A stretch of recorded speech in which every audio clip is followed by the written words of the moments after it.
welcome back to another season of the Life series. For season 5, we have Secret Life. The twist this season is that each player will receive a secret task to complete at the beginning of each session. Every player has 30 hearts for each life. These hearts do not regenerate, similar to ultra hardcore Minecraft. The only way to regenerate those hearts is by completing the secret task. This season, we welcome back Lizzie and Mumbo, who have not been back in a Life series since the second season, Last Life, as well as welcoming Jem to the series. You know how it works. Green names have 3 lives, yellow names have 2 lives, and red names have 1 life left to live, and they become hostile to the other players. Each week, I will recap the heartbreaks, the love, the betrayals, the deaths, and most importantly, the secrets. So, to begin, this week on Secret Life. We followed our adventurers as they set off to do all the Minecrafty things with starting a new world. It didn't take long after receiving their secret task for Scar to declare that he had failed his task. I declare bankruptcy! He had, in fact, not failed his task, but misinterpreted it. In true Life series fashion, rules are simply suggestions, until Grian says otherwise, so they allowed him to re-roll for the infamously extra hard task, which he almost immediately completed. Well, with the help of some friends, of course. Some really odd camel rides later, Scar has settled in the mesa at a trading post meant to scam people. To trade for exotic goods and wares with the server. He has yet to make a sale, but if there's anything we know for sure, it's that Scar schemes, never fail. Martyn, come here, Mom. Excuse me? Yes, come up. You dropped it right on her. Oh my! You dropped it right on her head. Gosh! Did I kill Mom? Yeah.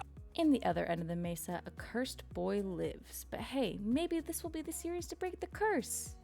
Yeah, let's go with that. We were left on the cliffhanger to see whether Scar and Jimmy would shack up or shack off. The winner would receive... well, it's unclear, as both shacks didn't seem of particular value. Jimmy started off the series just as expected, taking the first hearts of damage, although he can mainly blame that one on Martyn's shenanigans. His task was to break a crafting bench 5 times while people were using it. Unsurprisingly, he managed to get Mumbo 3 times in a row with it. And as the Brits on the server would say, bless him. Jimmy took his chance to steal Scar's camel. Perhaps he didn't learn his lesson for stealing Oreo in Double Life.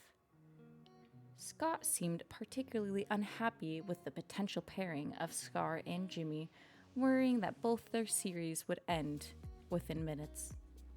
We'll see if he continues to break up this possible duo. In true Mumbo fashion, he promptly forgot hearts weren't regenerating and bravely fought off zombie after zombie, and lost a couple hearts along the way. He was quite crafty and used the opportunity Grian dropped in front of him to stick with the puns and complete his task incredibly fast. He's the founding member of the Mounders, or the Moles, the Orienteers? The names for the group were as plentiful as the puns. He was joined by Pearl, who was the only one to actually have her house inside of a mound, admittedly that she built herself. Her task was to get 3 different players to gift her a heart. It surprisingly didn't seem to take much convincing. Everyone just loves Pearl. Or 5 a.m. Pearl scares them. Could be either one. Unsurprisingly, Pearl started her puppy pack, in the process creating a super secret alliance in an already secret server with Cleo. Joel, in moments reminiscent of his quick descent to red in Last Life, lost quite a ton of hearts this first session. His task to promote the merch at inappropriate times went off without a hitch. Towards the end of the episode, he joined forces with the Mounders as he had built his house on a hill, or a giant mound as some may call it. Bdubs is a trendsetter. His task was to build a house uncomfortable to look at and live in. His upside-down house made out of an array of random blocks, started a wave of fashion choices. Or maybe just one. Mumbo, not knowing it was a task, decided to follow suit and build his house sideways, accidentally also completing Bdubs' task. Dogs are to Pearl what horses are to Bdubs. Or are they? He claims to love horses so much, but in an effort to saddle up his horse, he left a trail of horse bodies in the wake, just in search of leather. A moment of silence for all of the horses on the life server. I'm behind you! Ah! Make sure you go on the merch, Mumbo! Make sure you buy the merch! Ah! Taking damage. Just make sure you buy it. Link in the description, isn't there? He's currently in the Mounders, or rather, passively agreed to live amongst them. Skizz started off this life on a rather odd foot. It made me feel like one hell of a creep. And Skizz hears me in the background. Hey, buddy! His task was to stay near Jem for 10 minutes, and what a conversationalist he is. What about you, Jem? Who are you going to be? I'm gonna be just Jem. Okay, that's more than enough. She's just Jem.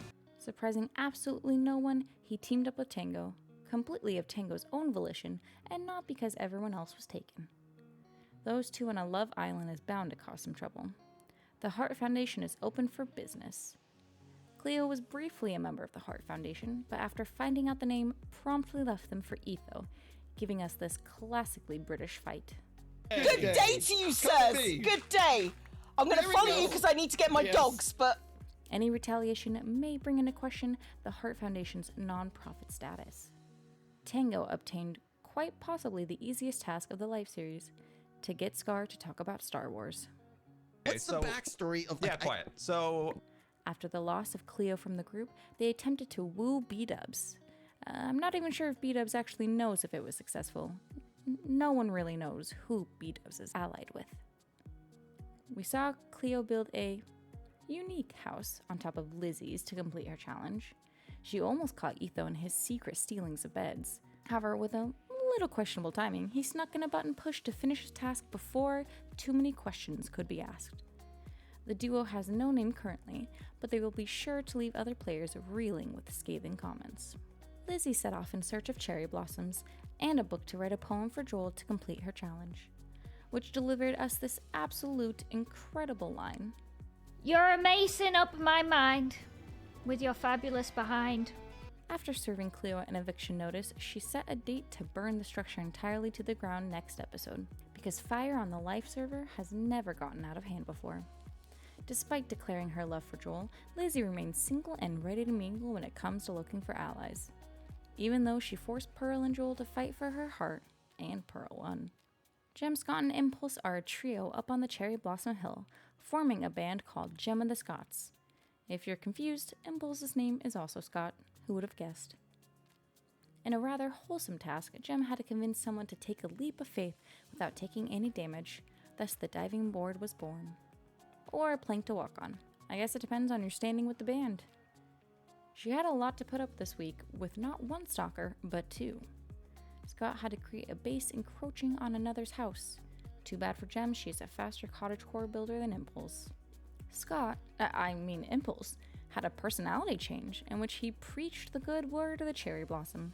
His whole personality was cherry blossoms, and Jem accidentally punching him. Mumbo was convinced he was trying to get people to join a cult. And Grian is like a shining beacon in the series. Some might even hazard to call him the light of the server. His task was to make jokes without anyone laughing at them. He then picked the worst possible target, Mumbo, who has a baseline giggle going at all times. Even more when puns are involved. He struggled to find someone who wouldn't even give him a pity laugh, so thank goodness for Etho. Grian settled high up on a hill like Jack and Jill, except he's just all alone. BigB is also currently without allies, but that might be because he was tasked with digging a hole, then proceeded to gaslight everyone that there was no hole, even after he turned his task in. I'm not sure he understands how the secrets work, to be honest. Coming off of a win last season, Martyn had a particularly rough start. He'd ventured far and wide and paid a heavy price for it, at one point going down to 5.5 hearts. Luckily, he earned back 10 hearts after replicating Lizzie's base, and thank goodness for Cleo's in-law suite halting the progress. He is under the impression multiple people promised to give him hearts next session. I guess we will see if disappointment follows. honorary mention this week goes out to the first boogeyman of the series, this camel, who claimed more hearts than Scar would like to admit. Scam of the session goes to Etho, who managed to convince Tango to take 7 iron ingots now, with a heavy tax of repaying 21 iron ingots next episode. The first episode drew to a close with 0 deaths and everyone completing their task. Here's some of the iconic lines from the first week of Secret Life. So hold on, your dog's name is Mailbox? Yeah, Mailbox. You can beat up to that naming. Do you just but stuff things in him and then he delivers? I don't understand. Wow. I mean, It got dark. the rotten flesh and he might poop on you, but I mean, it's how you see it. All right, all right. That is a bad life for that dog. Please don't stuff things in my dog, though. Tango, bros before Cleo's. We're inviting the Bdubs right now. We can't date somebody else while you're on a date. You can call Scar after we walk Bdubs to his door. Okay, just this looks like a giant nipple right now. I don't want to ask about your nipples, but I feel like at some point I might have to if you say statements like that. Please don't, please don't. Tune in next week for all the laughs, love, and puns that come with Secret Life. If you think I missed a critical event so far, let me know in the comments. Hit that subscribe button to catch next week's recap, as well as other fun Minecraft videos. And more importantly, go give all of the creators featured in Secret Life a follow. They are amazing people who work so hard to give us great content and deserve all the love. Until next time, XOXO Treble.